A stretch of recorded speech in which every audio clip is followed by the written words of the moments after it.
అందరికి నమస్కారం. Welcome to our channel. నేను మీ భీమా. మన ముందు సీనియర్ జర్నలిస్ట్ వాలి శ్రీనివాస్ గారు ఉన్నారు. సార్ నమస్తే. సార్ ఇప్పుడు వచ్చేసి జానీ మాస్టర్ ఇప్పుడు వార్తల్లో నిలిచిపోయాడు. ఆయన ఏమంటే డి షోతో నుంచి ఫేమస్ అయ్యి ఇప్పుడు సినిమా దాంట్లో కొరియోగ్రాఫర్ గా పనిచేస్తుంది. ఇప్పుడు ఒక వెలుగుతున్నాడు. అలాంటి వ్యక్తి పైన ఇప్పుడు లైంగిక ఆరోపణలు రావడం, ప్లస్ ఆయన దగ్గర 5-6 సంవత్సరాల నుంచి పనిచేసే అమ్మాయే ఇవ్వడం అనేది పోలీస్ కంప్లైంట్ అనేది ఎలా చూడాలంట? అంటే ఇప్పుడు భీమా గారు, ఇప్పుడు సిచ్యువేషన్ ఎలా ఉందండి ప్రజెంట్గా, ఎప్పుడో జరిగినటువంటి ఇష్యూస్ని ఇప్పుడు ముందుకు తీసుకురావడం అనేది మనం చూస్తా ఉన్నాం. దీనికంటే ముందు మనం సినిమా ఇండస్ట్రీలో రాజ్ తరుణ్ లావణ్యకే చూసాం. 11 సంవత్సరాలు లివింగ్ రిలేషన్ తర్వాత హీరోగా రాజ్ తరుణ్కి అవకాశాలు పెరగడం, ఆ సమయంలోనే గతంలో జరిగినటువంటి దాని మీద ఆమె కేసులు వేయడం చూసాం. అదే క్రమంలో దీన్ని కూడా మనం చూడొచ్చు. ఎందుకంటే 5-6 సంవత్సరాల క్రితం నుంచి అతన్ని లైంగికంగా వేధిస్తున్నాడు, కలిసి లివింగ్ రిలేషన్ కూడా ఉండాలని తెలిసింది మనకి. ఏదైతే మణికొండ ఏరియాలో ఎక్కడో నార్సింగ్ ఏరియాలో ఆల్రెడీ ఆ అమ్మాయి ఉండే ఇంట్లో చాలా సార్లు జానీ మాస్టర్ వెళ్ళి అదే ఇంట్లో ఉన్నాడు అనేది మనకు ఉన్నటువంటి సమాచారం. ఇంకా అమ్మాయికి అప్పుడు 16 సంవత్సరాలు ఉన్నాడు ఈయన దగ్గర జాయిన్ అయినప్పుడు. అవును, అప్పటి నుంచి లైంగిక ఆరోపణలు ఉన్నాయంటే చెప్తుండ్రు. అవును, అప్పుడు ఆమె ఆరోపిస్తుంది. వాళ్ళు అప్పటి నుంచి కంప్లైంట్ ఇవ్వడం ఇప్పుడు కూడా మన ఎలా చూడాలి? నిజానికి ఇంకోటి, సరే ఇప్పుడు ఎలా ఉందంటే మన సొసైటీలో కానీ మన చట్టాల్లో కానీ ఆడవాళ్ళకి ఎక్కువ సెక్యూరిటీ ఇచ్చే విధంగా చట్టాలని రూపొందించారు. ఎందుకంటే ఆడవాళ్ళు ఫిజికల్ గా ఫైనాన్షియల్ గా బలహీనంగా ఉంటారు కాబట్టి, వాళ్ళు మోసగించబడతారు కాబట్టి వాళ్ళకి చట్టాలు సపోర్టివ్ గా ఉంటాయి. ఎక్కువ మహిళా పురుషుడు అన్నప్పుడు ఆటోమేటిక్గా మహిళకి సపోర్ట్ ఉంటుంది. మహిళా సంఘాలు అనేవి ఉన్నాయి. సో దానివల్ల ఏంటంటే వాళ్ళు బయటకు వస్తున్నారు, ఇలా చెప్తున్నారు అనేది అంటున్నారు. కానీ కొన్ని విషయాల్లో ఇప్పుడు మహిళా సంఘాలు ఏ విధంగా అయితే మహిళలకి రక్షణగా ఉంటున్నాయో, అదేవిధంగా పురుష సంఘాలు కూడా రావాలి అనేటువంటి పరిస్థితి ఇప్పుడు సీరియస్ గా ఉంది. ఎందుకంటే మహిళా బాధితులు కూడా ఎక్కువ ఉన్నారు. ఇప్పుడు రాజ్ తరుణ్ కేసు ఏమైంది, ఇంతవరకు కూడా అడ్వకేట్ కూడా బ్యాక్ వెళ్ళినట్టుగా తెలిసింది. సో సరిగా సాక్ష్యాలు లేకపోవడం, ఆ అమ్మాయికి మల్టిపుల్ మగవాళ్ళతో సంబంధాలు ఉన్నట్టుగా తెలవడం, లాయర్తో కూడా స్విమ్మింగ్ పూల్లో వీడియోలో దొరకడం, ఇలాంటి వాటన్నిటి చూస్తే ఎలా ఉందంటే ఇప్పుడు నేను చెప్పినట్టుగా పురుషులు కూడా వేధింపబడుతున్నారు అనే విధంగా ప్రస్తుతం సమాజం తయారైంది. ఎందుకంటే మనం చూస్తున్నాం ఈ సోషల్ మీడియా, ఈ యొక్క యూట్యూబ్ ఛానల్స్ వచ్చిన తర్వాత, ఈ రీల్స్ షార్ట్స్ వచ్చిన తర్వాత మనం చూస్తున్నాం ఆడవాళ్ళే మగవాళ్ళకి తక్కువగా ఏమీ లేరు. ఈ విధమైనటువంటి వేధింపుల విషయంలో ఆ విధంగా ఉన్నాయి. సరే, ఇప్పుడు జానీ మాస్టర్ విషయానికి వస్తే, నిజానికి ఆ అమ్మాయి మైనర్ గా ఉన్నప్పుడు ఆమె ఇష్ట ప్రకారంగా అతనితోటి ముంబైలో ఏదైతే హోటల్లో ఉన్నా కూడా అది ఖచ్చితంగా ఫోక్సో చట్టం కిందకి వస్తుంది. జానీ మాస్టర్ దోషిగానే చూస్తారు మా చట్టం అనేది. ఎందుకంటే ఆ ఏజ్ లో మైనర్ బాలిక ఆమె ఇష్ట ప్రకారంగా వేరే వ్యక్తి దగ్గరికి వెళ్ళినా కూడా అది ఎవరైతే అవతల వ్యక్తికి తప్పుగా వస్తుంది. అవతల వ్యక్తి కూడా మైనర్ అయినప్పుడు అది వేరు. కానీ అతను మేజర్ ఉండి ఒక మైనర్ అమ్మాయిని లొంగ తీసుకోవడం అనేది ఆ అమ్మాయి ఇష్టం ఉన్నా కూడా, ఆ అమ్మాయి నా ఇష్ట ప్రకారం పోయినా అని చెప్పినా కూడా అది ఫోక్సో చట్టం కింద నేరంగానే పరిగణింపబడుతుంది. అదే ఫోక్సో చట్టం ప్రకారం ఇది వస్తుందా రాదా, దీనికి సంబంధించిన ఎవిడెన్సెస్ పక్కాగా ఉన్నాయా లేవా అనే దాన్ని బట్టి ఈ కేసు ముందుకెళ్తుంది. మిగతా అన్ని కూడా పెద్దగా మనం సీరియస్ గా తీసుకోవాల్సిన అవసరం లేదు. కానీ ఫోక్సో చట్టం అనేది చాలా స్ట్రాంగ్ గా ఉంది.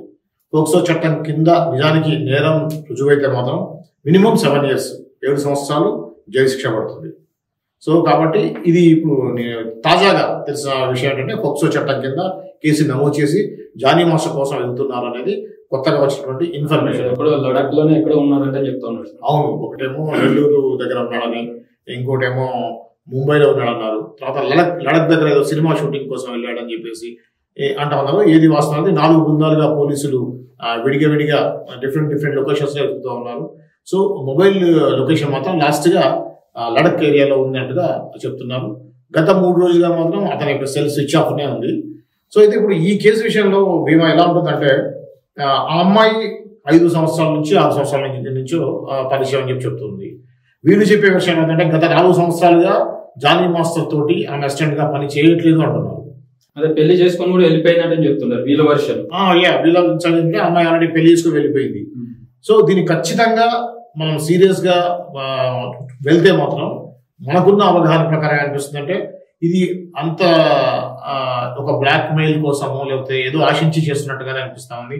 ఆ అమ్మాయి విజువల్స్ కానీ ఆ అమ్మాయిని కానీ చూసినప్పుడు కూడా అమ్మాయి అంత తిరిగి అలాగే అనిపించట్లేదు. సో ఇన్ని సంవత్సరాల నుంచి ఆయన మీద ఎటువంటి కంప్లైంట్ చేయకుండా ఇంత హెరాస్మెంట్ భరించి ఈ రోజున, అది కాకుండా గతంలో జానీ మాస్టర్ అనేవాడు ఒక మామూలు కొరియోగ్రాఫర్ నుంచి పెద్ద స్టార్ కొరియోగ్రాఫర్ అయ్యాడు. 5 సంవత్సరాల్లోనే స్టార్ కొరియోగ్రాఫర్ అయ్యాడు. రామ్ చరణ్, బన్నీ లాంటి వాళ్ళకి, ఎన్టీఆర్ కి, అటు సల్మాన్ ఖాన్ కి, రజనీకాంత్ కి, చిరంజీవి గారికి, పెద్ద పెద్ద స్టార్స్ కి డాన్స్ కంపోజ్ చేసేటువంటి డాన్స్ మాస్టర్ గా ఉన్నటువంటి, కొరియోగ్రాఫర్ గా ఉన్నటువంటి ఈ జానీ మాస్టర్ ని, అది కాకుండా రీసెంట్ గా ఆంధ్రప్రదేశ్ ఎలక్షన్స్ లో జనసేన వైపు యాక్టివ్ గా ఉండి పవన్ కళ్యాణ్ ప్రచారం చేసి అతను గెలిపించడానికి ఆ యొక్క పబ్లిసిటీకి సంబంధించినటువంటి సాంగ్స్ చేసి చాలా సపోర్టివ్ గా పార్టీని గెలిపించే దాంట్లో ఆయన యొక్క పరిధి మేరకు ఆయన ట్రై చేశాడు. అది కాకుండా పవన్ కళ్యాణ్ ఖచ్చితంగా నేను తప్పు చేసినా నా తల తీసేయడానికైనా నేను వెనకాడని అన్నాడు. అటువంటి స్ట్రాంగ్ గా ఉన్నటువంటి ఒక నాయకుడి దగ్గర పనిచేస్తూ ఇతను ఈ మధ్య కాలంలో అయితే ఖచ్చితంగా ఇది జరిగి ఉండదు, గతంలో ఎప్పుడో జరిగినటువంటి జరిగిందాన్ని ఆమె తోవి దాన్ని ఇప్పుడు ముందు పెట్టి అతన్ని ఇబ్బంది పెట్టేటువంటి పరిస్థితి కనిపిస్తా ఉంది. దీనికి ఆ వెనకాల ఒక పెద్ద స్టార్ హీరో ఉన్నాడు అంటున్నారు. ఆ హీరో ఎవరో కాదు, ఈ మధ్య కాలంలో జనసేనకి యాంటీగా ఉన్నటువంటి తన కుటుంబ సభ్యుడు అని చెప్పేసి కూడా వార్తలు వస్తున్నాయి. అదే అల్లు అర్జునే ఉన్నాడు, ప్లస్ నేను అండగా ఉంటాను, ప్లస్ నా సినిమా రాబోయే సినిమాలో ఆమెకు ఛాన్స్ కూడా ఇస్తానని చెప్పినట్లు సమాచారం. ఇదంతా ఓకే, అల్లు అర్జున్ గారు ఆమెకు సపోర్ట్ గా ఉంటా అంటాం ఓకే, ఆమెకు సినిమా అవకాశాలు కల్పిస్తా అని చెప్పడం ఓకే, అదంతా ఓకే. కానీ ఇన్ని రోజులుగా కామ్గా ఉన్నటువంటి ఆ అమ్మాయిని తెర మీద తీసుకొచ్చి కేసు పెట్టడానికి ఎంకరేజ్ చేసినటువంటి వ్యక్తులు ఎవరు అనేది మాత్రం మనకి కొంచెం క్లారిటీ రావాల్సింది. ఇంకోటి సార్, ఆ అమ్మాయిని అయితే మనకి కించపరుస్తలేదు.